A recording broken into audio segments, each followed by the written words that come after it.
सास बिना ससुराल, दिल छू लेने वाली कहानी। विदाई की शहनाइयां बज रही थी। दीपा की बुआ ने उसके कान में फुसफुसाते हुए कहा था, तू तो बहुत किस्मत वाली है री दीपा। ससुराल में कोई सास ससुर का झंझट ही नहीं।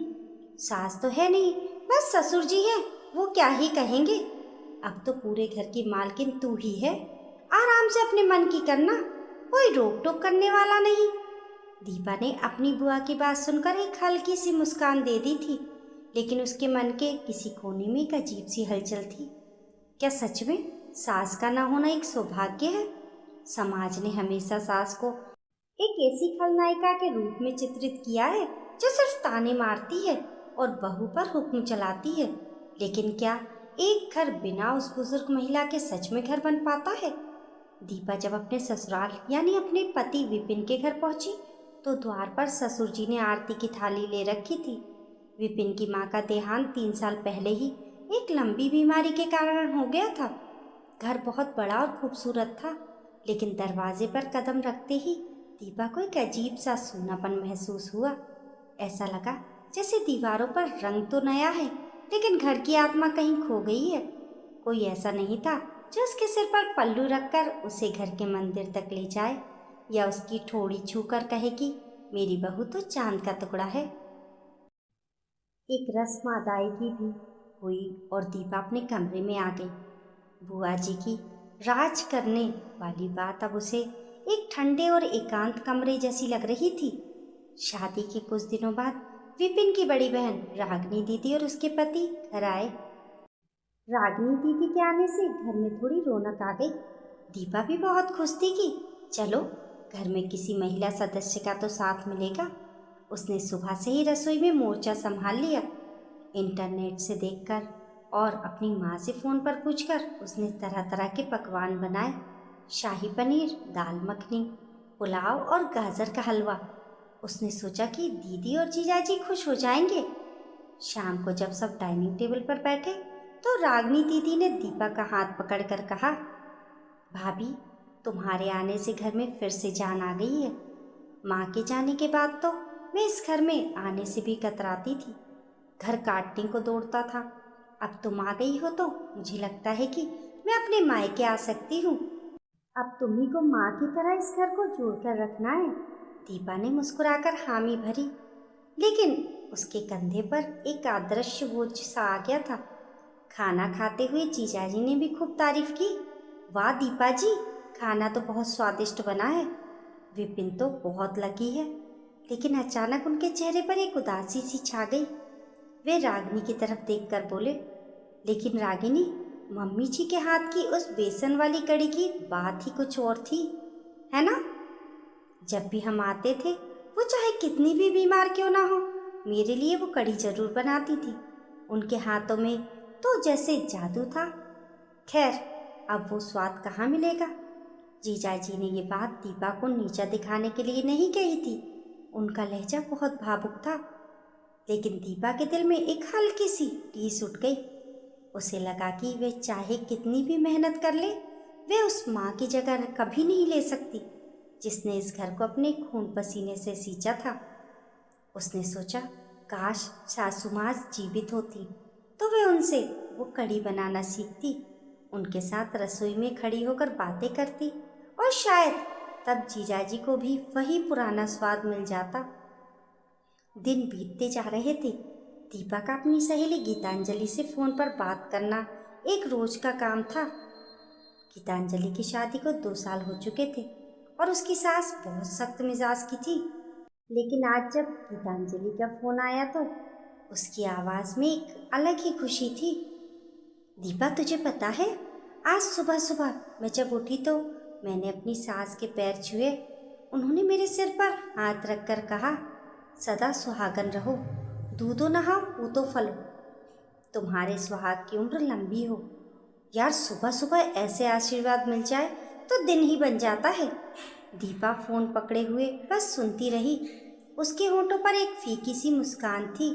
उसने गीतांजलि से तो कुछ नहीं कहा, लेकिन फ़ोन रखने के बाद उसकी नज़र कमरे की दीवार पर टंगी अपनी सासू माँ की तस्वीर पर गई। तस्वीर पर चढ़ी चंदन की माला और तस्वीर में मुस्कुराता हुआ वो चेहरा। दीपा मन ही मन सोचने लगी, लोग कहते हैं कि मैं आज़ाद हूँ, मुझ पर कोई हुक्म चलाने वाला नहीं, लेकिन किसी ने ये क्यों नहीं सोचा कि बिना सास के मुझे कोई आशीर्वाद देने वाला भी नहीं है। मैं सुबह उठकर किसके पैर छूकर अपने सुहाग की लंबी उम्र का आशीर्वाद मांगूं? कौन मुझे डांट कर कहेगा कि बहू आज ये त्योहार है, ऐसे तैयार हो जा। वह बस तस्वीर को निहारती रही और उसकी आंखों से एक आंसू झलककर तस्वीर के फ्रेम पर जा गिरा। कुछ महीनों बाद दिवाली का त्योहार आया। शादी के बाद दीपा की पहली दिवाली थी। मायके में तो पहली दिवाली का बड़ा चाव होता है। घर के बाहर रंगोली बनाते हुए उसने देखा कि पड़ोस वाली आंटी अपनी बहू रेखा के साथ बाहर खड़ी है। रेखा ने बहुत सुंदर लाल रंग की साड़ी पहनी हुई थी और उसके हाथों में नई चूड़ियां थी। दीपा ने जब रेखा की तारीफ की तो रेखा चहकते हुए बोली, अरे भाभी, ये सब तो सासू माँ की मेहरबानी है। आज सुबह ही उन्होंने मुझे अपने संदूक से निकालकर ये पुश्तैनी साड़ी दी है। बोली कि पहली दिवाली है, मेरी बहू सबसे सुंदर दिखनी चाहिए। और तो और उन्होंने मुझे रसोई में घुसने तक नहीं दिया, सारा काम खुद कर दिया। दीपा ने अपनी साधारण सी साड़ी की तरफ देखा। विपिन ने उसे बहुत महंगे तोहफे दिए थे। ससुर जी ने भी उसे शगुन का लिफाफा दिया था।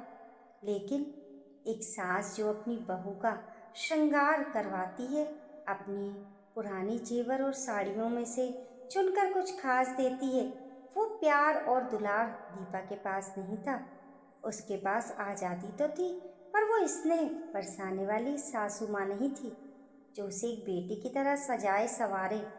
उस दिन दीपावली के दियों की रोशनी में भी दीपा को अपने घर का आंगन थोड़ा अंधेरा ही लगा। त्योहार बीतने के बाद एक दिन रागिनी दीदी का फोन आया। बातों बातों में उन्होंने पूछा, भाभी शादी को इतने महीने हो गए, तुम दोनों कहीं घूमने क्यों नहीं गए? विपिन को बोलो कि तुम्हें हनीमून पर कहीं बाहर ले जाए। आखिर शादी के बाद का यही तो समय होता है घूमने फिरने का। रात को जब विपिन ऑफिस से आया तो दीपा ने चाय देते हुए बहुत प्यार से उससे पूछा, विपिन, मेरे मायके वाले और दीदी भी पूछ रहे थे कि हम कहीं घूमने क्यों नहीं गए। क्या हम कुछ दिनों के लिए शिमला या केरल नहीं जा सकते? विपिन ने चाय का कप मेज पर रखा और एक गहरी सांस ली। उसने दीपा का हाथ अपने हाथ में लेकर कहा, दीपा, मैं जानता हूँ कि हर नई शादीशुदा जोड़े की तरह तुम्हारे भी कुछ अरमान हैं। मैं तुम्हें पूरी दुनिया घुमाना चाहता हूँ, लेकिन हम पापा को छोड़कर कैसे जा सकते हैं? दीपा ने हैरानी से पूछा, क्यों? बाबूजी को क्या हुआ है? वो तो बिल्कुल ठीक है। हम बस एक हफ्ते के लिए ही तो जाएंगे। विपिन की आंखें नम हो गईं। तुम नहीं जानती दीपा, जब से माँ गई है पापा अंदर से पूरी तरह टूट चुके हैं। वो दिन में तो खुद को मजबूत रखते हैं, लेकिन रात को कई बार वो घबरा कर उठ जाते हैं। माँ उनके जीवन का वो हिस्सा थी जिसके बिना वो एक कदम नहीं चल सकते थे। जब मैं घर पे रहता हूँ तो उन्हें तसल्ली रहती है कि कोई अपना उनके पास है। अगर हम दोनों उन्हें इस खाली घर में अकेले छोड़कर चले गए तो वो अकेलेपन से घबरा जाएंगे। क्या हम कुछ समय और इंतजार नहीं कर सकते? दीपा ने विपिन की आंखों में उस बेटे की पीड़ा देखी जो अपनी माँ को खो चुका था और अब अपने पिता को खोने के डर से जूझ रहा था। दीपा ने तुरंत विपिन का हाथ कसकर पकड़ लिया और बोली, मुझे कहीं नहीं जाना विपिन। बाबूजी हमारे लिए सबसे पहले हैं।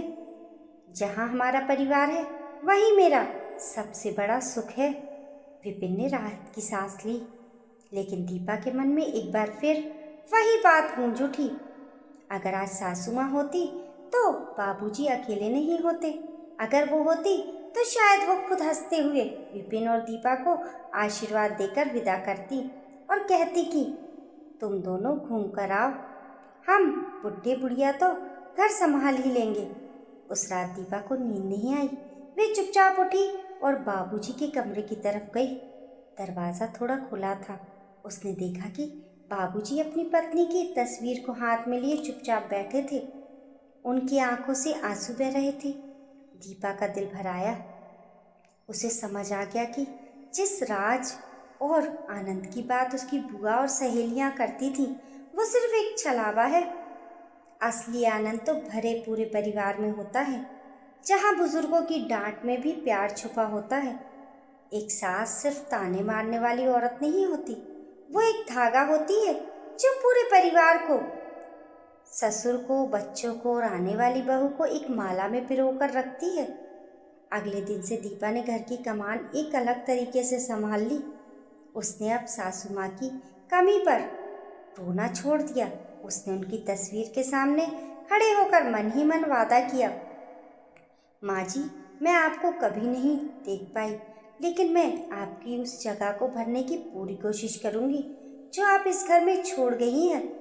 उसने बाबूजी के सुबह उठने से लेकर रात के सोने तक का रूटीन वैसा ही कर दिया जैसा उसकी सासू माँ किया करती थी। रागिनी दीदी जब अगली बार आई तो दीपा ने यूट्यूब से देखकर बिल्कुल वैसी ही कढ़ी बनाई। जीजाजी ने कढ़ी खाते ही कहा, अरे वाह, इसमें तो बिल्कुल मम्मी जी के हाथों वाला स्वाद है। ये सुनकर दीपा की आंखें भर आईं। उसे लगा जैसे तस्वीर में से निकलकर सासू माँ ने उसके सिर पर हाथ रख दिया हो। उसने जान लिया था कि सास के बिना घर पर राज तो किया जा सकता है, लेकिन उस घर को स्वर्ग बनाने के लिए जो ममता, जो संस्कार और जो परंपराओं की छांव एक माँ देती है, उसकी कमी दुनिया की कोई भी आज़ादी पूरी नहीं कर सकती।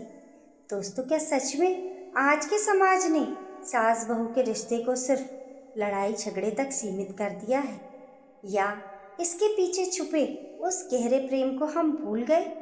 दोस्तों, आपकी इस कहानी के बारे में क्या राय है? हमें कमेंट करके ज़रूर बताइए। कहानी पसंद आने पर लाइक और शेयर करें। ऐसी ही अच्छी अच्छी कहानियों के लिए चैनल को सब्सक्राइब करना ना भूलें। मिलते हैं फिर एक नई कहानी के साथ। तब तक के लिए नमस्कार।